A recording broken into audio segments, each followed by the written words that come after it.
Hello everyone, I'm Santiago, and today I'm gonna be testing the Forest 1.0 on the GeForce GTX 1050 Ti. For performance monitoring, I'll be using Cam. If you want to download the software, there's a link down in the description. So the Forest 1.0, I'll be doing 1080p, 900p, 720p and 1440p. To skip none of those sections of the video, check the description below. First of all, I'll show you the G4560 on 1080p, trying the maximum settings. And my objective there is to try and be over 30 frames per second the majority of the time, and we're pretty much able to do so unless we are very far into the forest.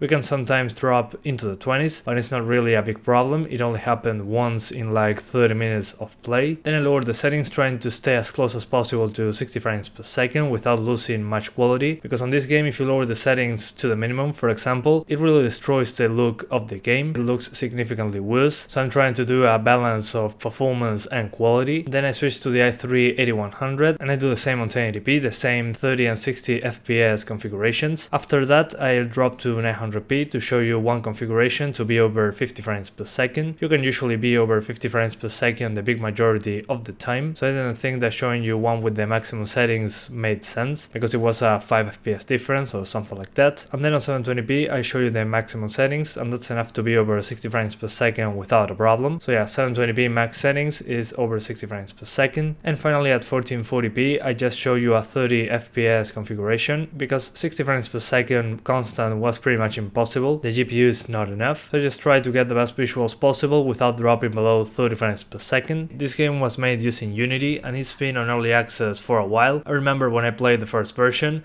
This is very different. The options menu is a lot better. We have a lot of good options here, but as I said before, if you lower everything to the minimum, the game looks a lot flatter, so it really destroys the aesthetic of the game. So well, to get the best performance, I lowered first SSAO quality. You can lower it from ultra to very low, I think. Then grass density, grass distance, draw distance, far shadows, and sunshine occlusion usually give you a good performance boost. And for some reason, shadows wasn't as big of an impact as I expected, but if you lower that, shadows can flicker quite a bit, especially in the low option, so I recommend you keep it on medium or high if possible. And the other options I didn't mention, if you lower them in groups, it can usually be a good FPS improvement. And I recommend turning off motion blur. Is camera motion blur, and on first person, at least in my opinion, is very annoying. That's why I turn it off across the whole video, but the performance impact of that option is not really that important. It's a couple frames, and usually the moments where I get the worst performance is just running around in the forest, so a lot of trees, a lot of grass on screen, especially if there is fire involved, can also make an impact in performance. But yeah guys, that's pretty much it. I hope you keep enjoying the video. Thanks for watching and see you next time.